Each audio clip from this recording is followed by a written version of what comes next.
Sreenarayana സേവാസഭ Tharavattam Ayyampilly 2025 April 25 Tharavattam Sreenarayana നഗറിൽ ശ്രീനാരായണ ഗുരുദേവ പ്രതിഷ്ഠാ വാർഷിക പരിപാടികൾ നടന്നു. പ്രതിഷ്ഠാ വാർഷിക പൂജകൾ അശോകൻ തന്ത്രികളുടെ കാർമ്മികത്വത്തിൽ നടത്തി.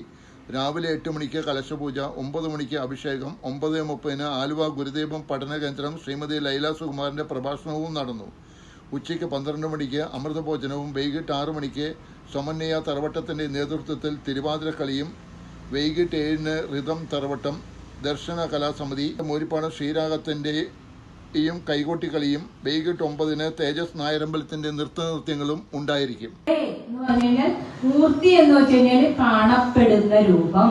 അങ്ങനെ ഈശ്വരൻ മൂർത്തിയായി വന്നതാണ് ശ്രീനാരായണ ഗുരുദേവൻ എന്നാണ് ശിവലിംഗ സ്വാമികൾ പറയുന്നത്. അപ്പൊ നമുക്ക് ഈശ്വരനെ നഗ്നമായ നേത്രങ്ങൾ കൊണ്ട് കാണുവാൻ സാധിക്കുമോ? ഇല്ല. ഈശ്വരനെ നമുക്ക് നഗ്നമായ നേത്രങ്ങൾ കൊണ്ട് കാണുവാൻ സാധിക്കില്ല. ഗുരുദേവൻ തന്റെ ഈശ്വര സങ്കല്പം കാളി നാടകം എന്ന കൃതിയിലൂടെ നമുക്ക് പറയുന്നുണ്ട്. നിറഞ്ഞങ്ങനെ വിശ്വമെല്ലാം ഒരു പോലറഞ്ചറ്റുമില്ലാതെ വാണും ചിരന്നാൽ കഴിഞ്ഞാലുമില്ലോരു നാശം. അതായത് ഈ വിശ്വം മുഴുവനും നിറഞ്ഞു നിൽക്കുന്ന ചൈതന്യമാണ്. അതിന് ചിരനാൾ കഴിഞ്ഞാലും എത്ര നാൾ കഴിഞ്ഞാലും ആ ചൈതന്യത്തിനൊരു നാശമില്ല.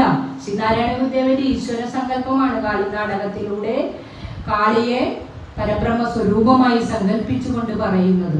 അതുപോലെ തന്നെ ശങ്കരാചാര്യ സ്വാമികൾ പറയുന്നുണ്ട് തന്റെ ഈശ്വര സങ്കല്പം.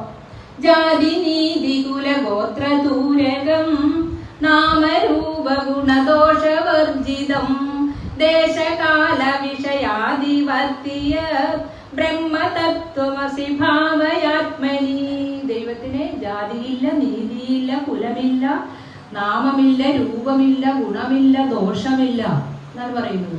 അപ്പോ അതേ ഒരു ശ്രീനാരായണ ഗുരുദേവന്റെ അതേ ഈശ്വര സങ്കല്പം തന്നെയാണ് കുമാരനാശാനും. ഗുരുവിന്റെ ഏറ്റവും വത്സല ശിഷ്യനായ ചിന്നസ്വാമിയായ കുമാരനാശാനും ഇതേ ഈശ്വര സങ്കല്പം തന്നെ പറയുന്നുണ്ട്.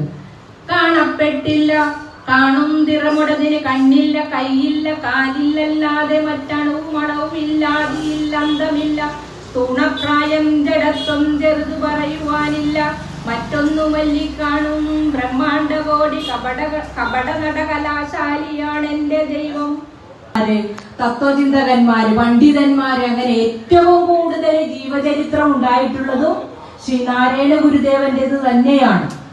അപ്പോ നമുക്കറിയാം രവീന്ദ്രനാഥ ടാഗോർ ഏഷ്യയിലേക്ക് സാഹിത്യത്തിന് നോബൽ സമ്മാനം, ഇന്ത്യയിലേക്ക് നോബൽ സമ്മാനം ആദ്യമായിട്ട് കൊണ്ടുവന്ന മഹാകവി രവീന്ദ്രനാഥ ടാഗോർ എന്താ പറഞ്ഞത് ഗുരുവിനെ കുറിച്ച്? ഞാൻ പല ലോകരാഷ്ട്രങ്ങളും സന്ദർശിച്ചിട്ടുണ്ട്, പല ആചാര്യന്മാരെയും കണ്ടിട്ടുണ്ട്, പക്ഷേ ശ്രീനാരായണ ഗുരുദേവനൊപ്പമോ അതിനൊരു പടി മുകളിലായിട്ടോ ആരെയും എനിക്ക് കാണുവാൻ സാധിച്ചിട്ടില്ല എന്നാണ് പറയുന്നത്. അപ്പോ ഈ രവീന്ദ്രനാഥ ടാഗോറിന്റെ കൂടെ ഉണ്ടായിരുന്ന അദ്ദേഹത്തിന്റെ PA ഫാദർ ആൻഡ്രൂസ് വിദേശീയനായ പാതിരിയാണ്. അദ്ദേഹം മുട്ടുകുത്തി നിന്നുകൊണ്ട് കൈകൾ ഉയർത്തി പറഞ്ഞത് ഞാൻ ഈശ്വരനെ കണ്ടു എന്നാണ്. ഞാൻ ഈശ്വരനെ മനുഷ്യരൂപത്തിൽ കണ്ടു എന്നാണ് പറഞ്ഞത്. അത് ശ്രീനാരായണ ഗുരുദേവനല്ലാതെ മറ്റാരുമല്ല എന്നാണ് പറഞ്ഞത്. അങ്ങനെ നിരവധി പേര് നമ്മുടെ ഗുരുദേവനെ കുറിച്ച് നമുക്ക് പറഞ്ഞു തന്നിട്ടുണ്ട്. അക്കൂട്ടത്തിൽപ്പെട്ട മഹാമനീഷിയായ ശിവലിംഗദാസ സ്വാമികള് ഗുരുവിനെ കുറിച്ച് പറഞ്ഞിട്ടുള്ള ഗുരുഷട്കം എന്ന കൃതിയിലേക്കാണ് ഞാൻ ഇന്ന് കടക്കുന്നത്. ഗുരുഷട്കം എന്ന കൃതി നിങ്ങൾക്ക് എല്ലാവർക്കും അറിയാവുന്ന കൃതിയാണ്. ഓം ബ്രഹ്മണേ മൂർത്തിമതേ, നിങ്ങൾ എല്ലാവരും എപ്പോഴും ചൊല്ലാറുള്ള കൃതിയാണ്. അതിലെന്താണ് ശിവലിംഗദാസ സ്വാമികള് ഗുരുവിനെ കുറിച്ച് പറഞ്ഞിട്ടുള്ളതെന്ന് നമുക്കൊന്ന് നോക്കാം. ശിവലിംഗ സ്വാമികള് നിങ്ങൾക്ക് അറിയാം, ഗുരുവിന്റെ ഏറ്റവും ആദ്യത്തെ സന്യാസി ശിഷ്യനാണ് ശിവലിംഗദാസ സ്വാമികള്. അദ്ദേഹത്തിന്റെ ആദ്യത്തെ അതായത് പൂർവാശ്രമത്തിലെ പേര് കൊച്ചപ്പിപ്പിള്ള എന്നായിരുന്നു. തിരുവനന്തപുരം ജില്ലയില് അഴിപ്പുറത്ത് മാരായമുട്ടം എന്ന സ്ഥലത്ത്, മണ്ണാത്തല എന്ന നായർ തറവാട്ടിൽ മാരായമുട്ടം എന്ന സ്ഥലത്ത് ജനിച്ച ഒരു ആഠ്യ നായർ തറവാട്ടിലാണ് അദ്ദേഹം ജനിച്ചത്. അച്ഛൻ മാർത്താണ്ഡപിള്ള, അമ്മ ഉമ്മിണിയമ്മ.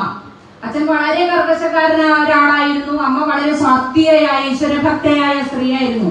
അതുകൊണ്ട് തന്നെ വളരെ ചെറുപ്പത്തിലെ കൊച്ചുപിള്ളക്ക് ഈശ്വരോന്മുഖമായ കാര്യങ്ങളിൽ വളരെ താല്പര്യമായിരുന്നു. ദിവസവും ക്ഷേത്രത്തിൽ അമ്മയോടൊപ്പം പോകുമായിരുന്നു. പക്ഷെ ഒരു 15 വയസ്സായപ്പോഴേക്കും അമ്മ മരണമടഞ്ഞു. സ്വതേ ഉൾവലിഞ്ഞ ഒരു പ്രകൃതക്കാരനായിരുന്ന കൊച്ചുപിള്ള അമ്മയുടെ മരണത്തോടെ കൂടുതൽ മൗനിയായി തീർന്നു. അച്ഛൻ പെട്ടെന്ന് തന്നെ വീണ്ടും വിവാഹം കഴിച്ചു. രണ്ടാനമ്മയ്ക്ക് കുട്ടിയോട് വലിയ താല്പര്യം ഉണ്ടായിരുന്നില്ല. അങ്ങനെ വളരെ ബുദ്ധിമുട്ടി. വീട്ടിലെ ജോലികളെല്ലാം ചെയ്യണമായിരുന്നു.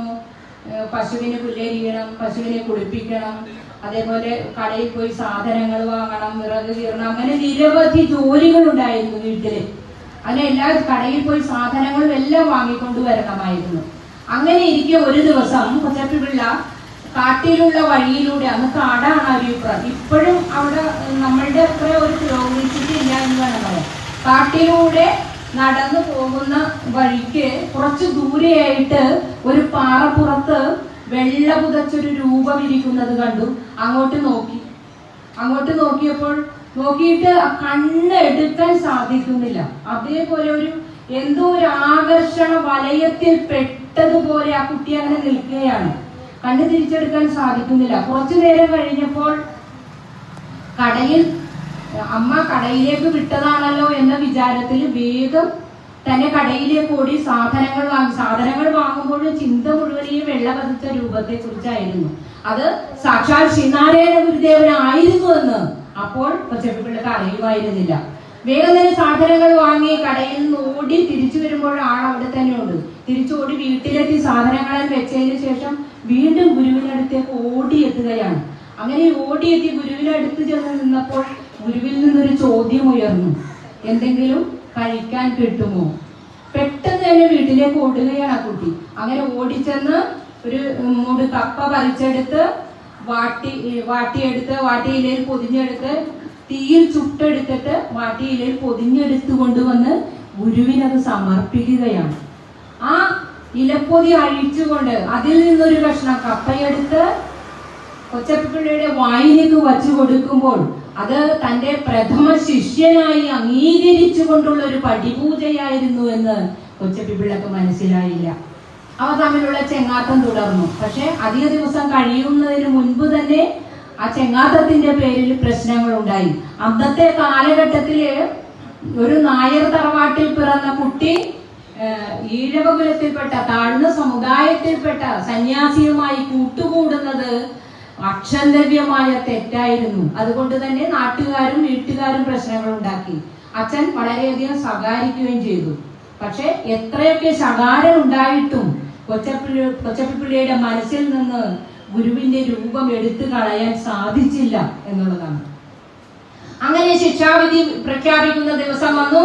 അച്ഛൻ പറഞ്ഞു, ഒന്നുകിൽ നീ ഈ സന്യാസിയുമായിട്ടുള്ള ബന്ധം വിടണം, അതല്ലെങ്കിൽ നീ വീട് വിട്ടിറങ്ങണം. അങ്ങനെ ഒരു നിമിഷം പോലും ആലോചിക്കാതെ അവിടെ നിന്ന് സ്വന്തം വീട് നാടൊക്കെ വിട്ട് ഇറങ്ങുകയാണ്. അപ്പോഴും ആ വീട് വിട്ട് ഇറങ്ങുമ്പോഴും ഉള്ളില് ഗുരുവിന്റെ രൂപം തന്നെയായിരുന്നു. അങ്ങനെ ഓടി ഗുരുവിന് സവിധത്തിലേക്ക് എത്തുകയാണ്. അങ്ങനെ ഗുരുവിന് സവിധത്തിലേക്ക് ഓടി അണഞ്ഞപ്പോൾ അവിടെ ഗുരു മാത്രമായിരുന്നില്ല ഉണ്ടായിരുന്നത്. ഒരു പാമ്പും ഒരു പുലിയും സവിധത്തിൽ ഉണ്ടായിരുന്നു. പെട്ടെന്ന് പേടിച്ചു പോയി. കൗമാരപ്രായമാണ്, ഏതാണ്ട് ഒരു 16-18 വയസ്സൊക്കെ കാണുള്ളൂ. അപ്പൊ പേടിച്ചു പോയി, പാമ്പും പുലിയും ഇരിക്കുന്നത് കണ്ട്. പെട്ടെന്ന് തിരിച്ചോടാനായിട്ട് ഭാവിക്കുമ്പോൾ ഗുരുവിന്റെ മന്ത്രമധുരമായ ശബ്ദം പുറത്തേക്ക് വന്നു. ഒന്നും പേടിക്കണ്ട, അവ നിന്നെ ഉപദ്രവിക്കില്ല, അത് നീ തന്നെയാണ്, തത്വമസി എന്ന് പറയും. അങ്ങനെ ഗുരുദേവൻ തത്വമസി ഉപദേശിച്ചത് കേട്ട് കൊച്ചപ്പിള്ള വീണ്ടും തിരിഞ്ഞു നിൽക്കുകയാണ്. അങ്ങനെ തിരിഞ്ഞു നിന്നപ്പോൾ എന്താ കണ്ടത്? അവിടെ ഗുരുവില്ല, അവിടെ ഒരു പാമ്പും പുലിയും മാത്രമേ ഉള്ളൂ.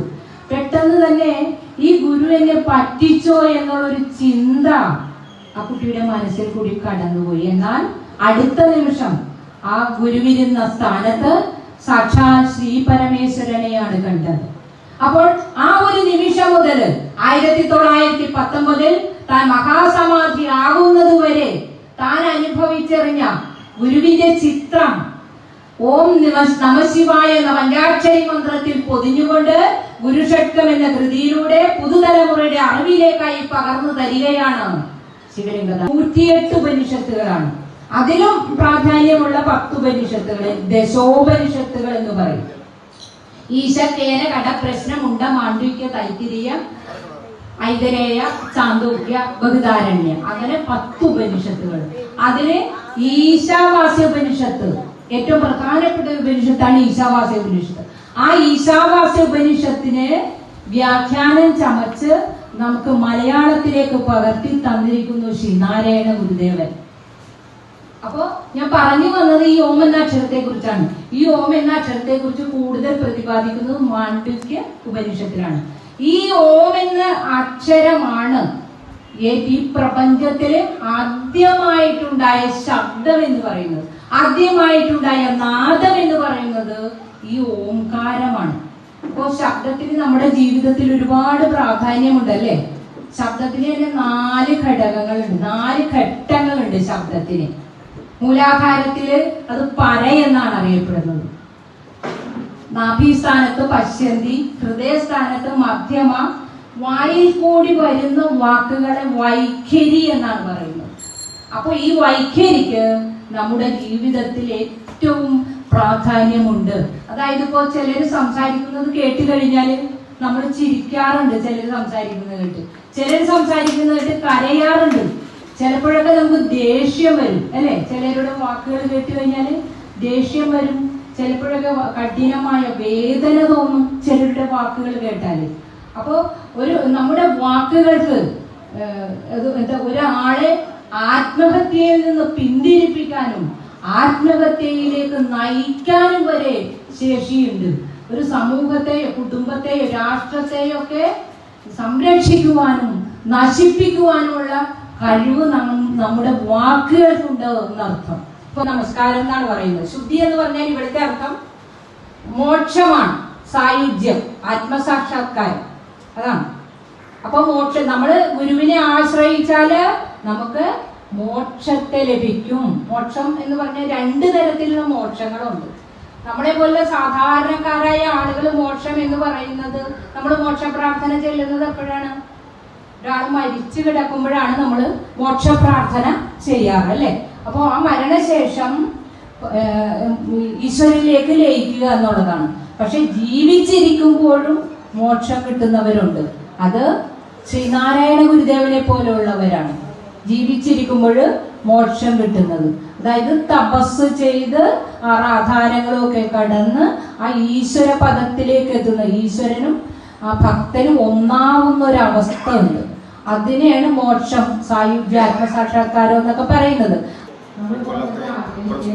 വാർഷിക ചടങ്ങോടനുബന്ധിച്ച് രാവിലെ മുതൽ കലശപൂജ, അഭിഷേകം, പ്രഭാഷണം, വൈകിട്ട് ഉച്ചയ്ക്ക് അന്നദാനം, കൂടാതെ വൈകിട്ട് കലാപരിപാടികൾ എന്നിവ ഉൾപ്പെടുത്തിക്കൊണ്ടാണ് ഇന്നത്തെ പരിപാടികൾ നടത്തുന്നത്. തറവട്ടത്ത്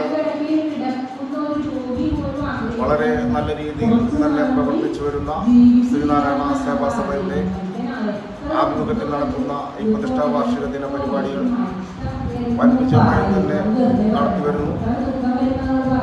കൂടാതെ വൈകിട്ടുള്ള കലാപരിപാടികൾ വൻജനാവലി പങ്കെടുക്കുന്ന എല്ലാ കൊല്ലവും ഇവിടെ നടന്നു വരുന്നത്.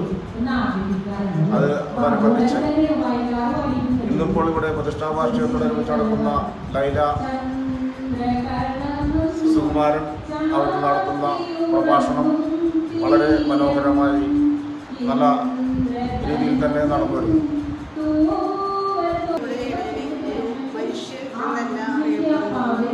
ദേവനായിട്ട് തന്നെ അംഗീകരിച്ച് നമ്മളെല്ലാവരും ഗുരുദേവന് ദേവനായിട്ട് അംഗീകരിച്ചു. ആ ഗുരുദേവന്റെ ഈ പ്രതിഷ്ഠാ വാർഷിക ചടങ്ങിൽ എല്ലാവിധ മതവിശ്വാസികളെയും പങ്കെടുപ്പിച്ചു നമ്മൾ ഓരോ ഘട്ടങ്ങളിലും വിശ്വാസങ്ങളെ ഓരോ പ്രവർത്തനങ്ങളും കാഴ്ചയ്ക്കപ്പുറം ഈ ചടങ്ങിൽ നമുക്ക് ഗുരുദേവനെ കുറിച്ച് പറഞ്ഞു തന്നെ ഗുരുദേവൻ ആരാണ്, ഗുരുദേവനെ കുറിച്ച് എന്താണ് നമ്മൾ ഓരോരുത്തരും ചിന്തിക്കേണ്ടത്, എങ്ങനെ പ്രാർത്ഥിക്കണം എന്നുള്ളതിനെ കുറിച്ച് ഗുരുദേവന്റെ ഗുരുശബ്ദം എന്ന കൃതി നമുക്ക് വിശദമായി ലൈല സുകുമാരൻ മതവേദ പണ്ഡിതയാണ്. അദ്ദേഹം ഇവിടെ നമുക്ക്